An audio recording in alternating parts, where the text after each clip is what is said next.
So this is going to be a mini workout that's designed to strengthen the foot and ankle and improve the tissue quality and mobility of that foot and ankle complex.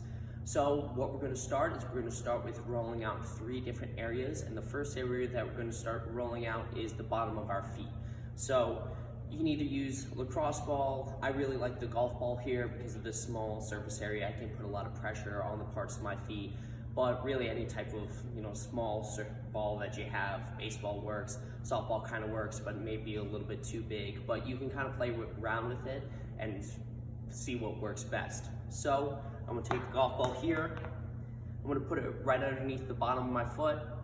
I'm going to roll up and down all the way from my toes all the way down to my heels, nice and slow and controlled. I'm not just rolling on it like, I don't know, not really putting a lot of pressure. You're just rolling back and forth quick. Put as much pressure on that foot as you can. Go slow and controlled with it and try to find the pressure points that kind of hurt or feel a little bit more uncomfortable. And then when you find those points, spend a little bit extra time in that area applying the pressure. In addition to that, you can kind of get a little bit of motion involved in that. So if I found a point here, I can like lift my toes up, try to spread them out and kind of work into those corners, work into that pressure point so I can start to get a little bit of relief. So to start, you'll do this each foot anywhere from 30 seconds to 2 minutes. If you have the time and you can spend that 2-3, you can really spend as long as you want on this, but really that 2-minute mark will allow you a long time to actually work and put a lot of pressure and spend a lot of time on those spots that are a little bit more tender and hurt a little bit more. But you can also start to get some of the benefit out of this if you go slow and controlled and find 1 or 2 points in that 30 seconds. So figure out what works for you. The next spot that we're going to work through is our calves. So for this one, I actually prefer the lacrosse ball, but again, maybe a softball would work really well, or a foam roller here also works.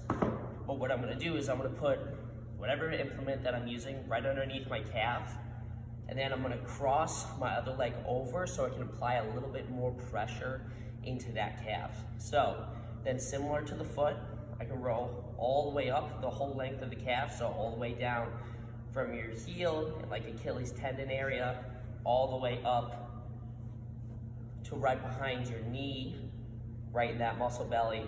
And then when you find a spot that's super sore, pin that spot, put a little bit more pressure there, and then move that bottom foot out around to see again if you can work into those corners to provide a little bit of that pressure relief. Okay? Roll up and down. Same idea for time here, 30 seconds, 2 minutes with whatever time that you got. Slow and controlled.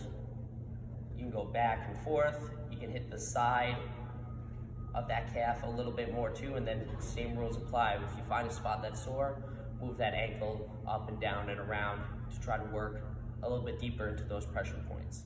So the last spot that we're going to be rolling out for this workout is going to be the front of your shin here. So we're not going to be going right on the bone. We're going to be going right to the outside part of that. It's kind of a forgotten area, but we do actually have muscles that run down all the way from your knee all the way down into your feet there. That can get tight and are often weak because it's an area that we don't think about strengthening. When they're tight and weak, our ankles are obviously weaker. We don't have as much support, but it can also be one of the things that is starting to cause shin splints if that muscle tends to be weak, so it tightens up. That pressure and that tightness that you feel is going to be what you feel the shin splint feeling. So what you're going to do is you're going to take the lacrosse ball, you're going to put it right on the outside of your shin, and you're going to pin it in between a bench, a box, anything that you have. You put it right against the floor and roll up and down all the way from your knee all the way down to your foot. Same idea, same rules apply, 30 seconds to 2 minutes. So now we're going to get into the strengthening part of our workout, and we're going to split the ankle up into kind of 4 different areas, 4 different quadrants: the front, each side, and then the back. So for the exercises for the front, I'm going to show you 2 different options. One, if you happen to have access to some bands at home, and then one that you can do that is body weight, and you can do it anywhere as long as you have a wall for it, okay? The first one that I'm going to go over is band and ankle dorsiflexion. So as you can see, I have a band tied around the rack here, and then I kind of some place to elevate my foot. But you can also just do this with your foot against the floor, and that's totally fine. What I'm going to do is you're going to put one foot in the band, then cross the band over your toe, so that toe is poking up through the band there.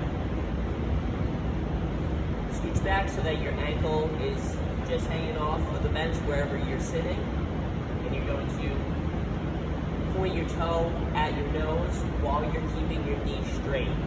Where you should feel this all basically from the bottom of your knee, all the way running down the front of your shins, right into your ankle there, okay?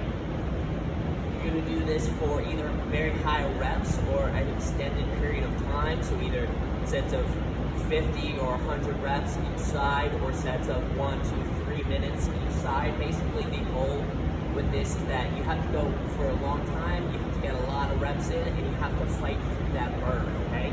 Once I start doing a lot of reps here, I'm gonna feel a pretty decent burn down the front of my shin, and I wanna just keep working through it. Even if the range of motion starts to decrease a little bit and I'm not getting my toe all the way up to my nose, just fight through it and get what you got. So now, either if you don't have access to a band, or you just kind of want to switch it up, here's another exercise for the front part of your shins. It's going to be a back to the wall tib raise. So have your back flat against the wall. Again, have your knees locked out so that you're not cheating this. You're going to keep your heels flat on the floor, and then you're going to try to point your toes up through at your nose. So right here. Okay? Hold for a second at the top, and then come back down. Okay? You need to switch shoes on. Without shoes on, it creates a little bit of pressure in your heel if you are doing this without shoes. So either if you're doing it on carpet or something, that might take a little bit of the pressure off. Or if you want to put your shoes on, that takes a little bit of pressure off your heel, so it doesn't hurt that bad. But the farther you go out with this, the farther your feet are out, the tougher this will be. So you can actually add a little bit more resistance to this over time. It's going to be very similar to the banded ankle dorsiflexion. You're going to be doing sets very high reps, okay, or for an extended period of time, either sets of 25, 50 reps, or sets of 30 seconds, minute, 2 minutes, where you're just trying to get as many reps in as you can. Same idea as the banded dorsiflexion. You're trying to bring your toes up as high as you can. Fight through that burn. If that range of motion starts to decrease because you're starting to get tired, that's okay. Just fight through it anyways, okay? Cool option with this one is that if you do this often, you can try a single leg version of it. So, same idea, okay? One foot on the floor, leg locked out, and try to lift up as high as you can. And that's actually going to increase the intensity and make it a little bit tougher. So get good at the double leg version first, and then you can start to work on the single leg version to make sure that you don't start to reduce imbalances, from side to side. Same thing with that too. Start close, and then you can work your foot out farther to increase the difficulty. So moving on from working the front portion of our shin, we're going to work the sides of our ankle now, okay? So again, you have muscles that run down the outside part of your shin, and then the muscles that are on the front and the back also work to bring your bring your foot up this way, to kind of curl that big toe up towards you. So there's two different ways to work the side to side motion. If you have a band, what you're going to do is you're going to put your foot in the band, okay? Then you're going to wrap it around either direction around your foot. So we're going to go both directions, doesn't matter which way that you start with. So I'm stepping in the band. I'm going to put this right across the underside of my foot, and then I'm going to pull up on it, okay? So this is pulling my ankle right here to the outside. And what I'm going to do is I'm going to tug on that pretty good, provide a decent amount of resistance, and I'm going to work pushing my ankle to the inside, and then I'm trying not to let the band just flop my ankle back. A little bit of control on the way back. Then you're going to flip it around so that it goes around the outside part of your foot. It's going to be the same thing, other direction. So I'm going to pull in, so I'm pulling my toe in. I'm going to resist to the outside, and then I'm going to let that, I'm going to control it on the way back, make sure it just doesn't shoot my ankle back. Okay? If you don't have bands again, and I recommend that you get some, but you can do the same thing with a hand towel or longer towel if you want to use that. Okay, I'm gonna put the towel around the bottom side of my foot, kind of pull my ankle to the outside, provide as much resistance as I want. Okay, if this is bugging you a little bit, you can provide a little bit less resistance, don't pull as hard. If it's good, pull up as hard as you can, resist to the inside, then control it back outside. Then do the same thing other way. Push it to the outside of your foot so that the outside part of your foot is pushing hard into that band. You probably feel a big stretch on the outside of your ankle here. Push into that band and then resist back. Push into that band, resist back.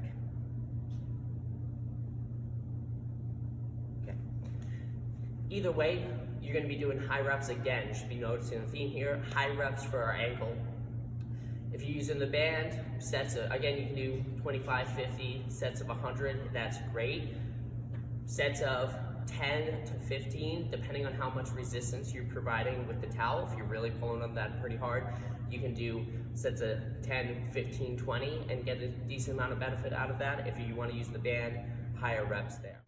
So the last part of the ankle that we're going to be focusing on is the back, the calves, okay? So there's a couple different ways that we're basically just going to do normal calf raises. If you're doing this at home, if you can find some place that you can be on like the stairs so that your toes can be on the stairs, but your ankles can be hanging off underneath, and then do calf raises, that'll be great.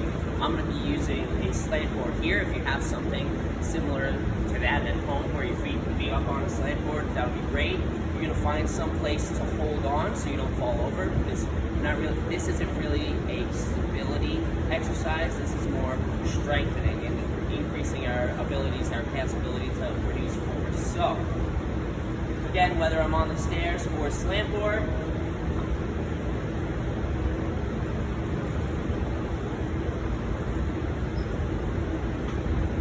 go down as far as you can. So even if your ankles are just hanging off the stairs, try to let your heels stretch down as far as you can so you can feel a really deep calf stretch going on there. Then come up, drive through your toes and hold for a second at the top, squeeze, and then come back down and make sure you hold that stretch again, okay? So that's kind of a way that we would do normal calf raises, okay? Another way, if you don't happen to have any sort of access to a stair or a slant board or any sort of way to elevate your toes over your heels for any reason, then you can do just normal calf raises on the floor, okay? To add a little bit extra benefit to it, I still want you holding on. What I want you to do is when you come up and hold for a second at the top, think about trying to push your big toe into the floor as hard as you can, okay? We often don't think about the muscles that actually control our toes and our feet, but they run all the way up through our foot and through our ankle as well. So we can strengthen those by getting a little bit extra tension and motion in our toes. So when you come up through the calf raise, come up, push your big toe right into the floor, and then come back down. So hold for a second, push. You should kind of feel this, you might feel this cramp a little bit extra through your foot and all the way up into the back of your ankle. So up, push, come back down. Similarly to what we were doing for all the other exercises, this is going to be high reps. You're going to try to get a really big burn and kind of cramping feeling in your calves and maybe through your feet and the back of your ankles if you're doing that second version there. And you try to push through that burn as much as you can. So since it's 25, 35, all 50, 100, again, you're just trying to bang out a lot of reps to strengthen that ankle complex. So just kind of like going over a quick overview of what we just did. We rolled out 3 different spots in our ankles. So we rolled out our feet, we rolled out our calves, and we rolled out the front of our shins. Then we split the ankle into 4 different components, front, sides, and back. did a couple exercises to strengthen each of them. You're going to be doing high reps for all of those exercises. So I'm going to put 2 different workout examples down in the bottom in the description, just to give you kind of an idea of what to program. Feel free to do those examples exactly. Then if you have other questions, feel free to ask me.